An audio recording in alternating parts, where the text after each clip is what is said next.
America Iran बंदरगाहों की नाकेबंदी की घोषणा किया है। अंतर्राष्ट्रीय बाजार में कच्चे तेल की कीमतों में भारी उछाल आ गया है।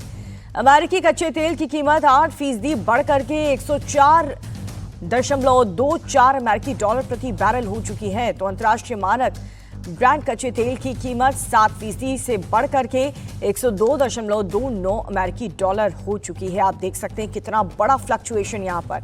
ईरान युद्ध के दौरान ब्रांड कच्चे तेल की कीमतों में भारी उतार चढ़ाव आ चुका है, जो कि फरवरी के अंत में युद्ध से पहले लगभग 70 अमेरिकी डॉलर प्रति बैरल से बढ़ करके कई बार 119 अमेरिकी डॉलर भी अधिक हो गई थी। शुक्रवार को शांति वार्ता से पहले तक ब्रांड की कीमत 95.20 अमेरिकी डॉलर प्रति बैरल तक पहुंच गई थी, लेकिन अब ये एक बार फिर से 102 डॉलर के ऊपर पहुंच गई है।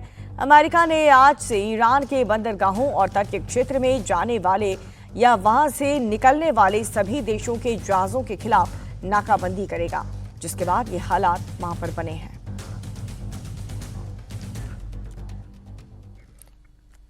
और वहीं लेबनान में इजरायल और हिजबुल्लाह के बीच में भीषण जंग जारी है। इजरायली फोर्स साउथ लेबनान के इलाके में घुस चुकी है, जहां पर हिजबुल्लाह के साथ कई दिनों से जमीनी लड़ाई जारी है। वहीं आईडीएफ लेबनान के कई शहरों में हिजबुल्लाह के ठिकानों पर हवाई हमले कर रही है। इस बीच रविवार को इजरायली पीएम बेंजामिन नेतन्याहू रक्षा मंत्री के साथ साउथ लेबनान पहुंचे और जवानों से मुलाकात की। बेंजामिन नेतन्याहू ने यह कहा कि हिजबुल्लाह के खिलाफ उनका एक्शन यूं ही जारी रहेगा। वहीं हिजबुल्लाह भी इजरायल के हमलों का जवाब दे रहा है। रविवार को साउथ लेबनान के बयान में हिजबुल्लाह ने इजरायली सैनिक पर ड्रोन अटैक किया। हिजबुल्लाह ने इस पूरे हमले का वीडियो भी जारी करके कहा कि जब तक अमेरिकी इजरायल हमले बंद नहीं हो जाते, तब तक उनका जवाब जारी रहेगा। इस बीच लेबनान के पीएम नवाब सलाम ने एक बार फिर से जंग खत्म करने की अपील की है। और इसी के साथ रविवार को इजरायल ने साउथ लेबनान में हिजबुल्लाह के बुनियादी ढांचे पर जबरदस्त प्रहार किया। आईडीएफ ने एयर स्ट्राइक करके हिजबुल्लाह के 1 दर्जन से ज्यादा ठिकानों को उड़ा दिया है।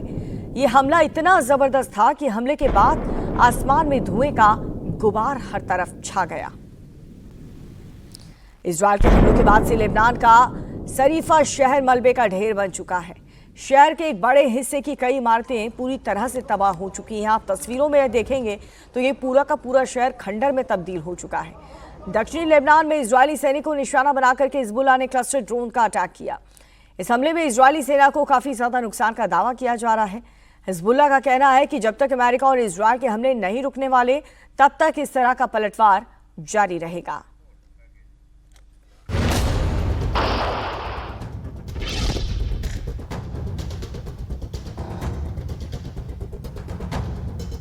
अमेरिका और ईरान के बीच वार्ता फेल होने के बावजूद अभी 2 हफ्ते का सीज फायर लागू दिख रहा है, लेकिन इजराइल का लेबनान में हमला और हिजबुल्लाह का जवाबी हमला थम नहीं रहा।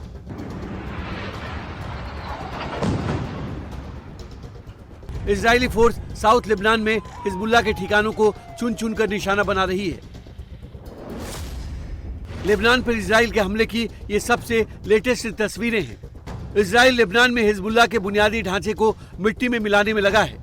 साथ ही आईडीएफ लेबनान के अलग अलग शहरों में भी हिजबुल्लाह के ठिकानों को तबाह कर रही है, चाहे वो रिहायशी इलाके में ही क्यों ना हो। रविवार को इजराइल ने साउथ लेबनान में हिजबुल्लाह के बुनियादी ढांचे पर जबरदस्त प्रहार किया। आईडीएफ ने एयर स्ट्राइक करके हिजबुल्लाह के 1 दर्जन से ज्यादा ठिकानों को उड़ा दिया।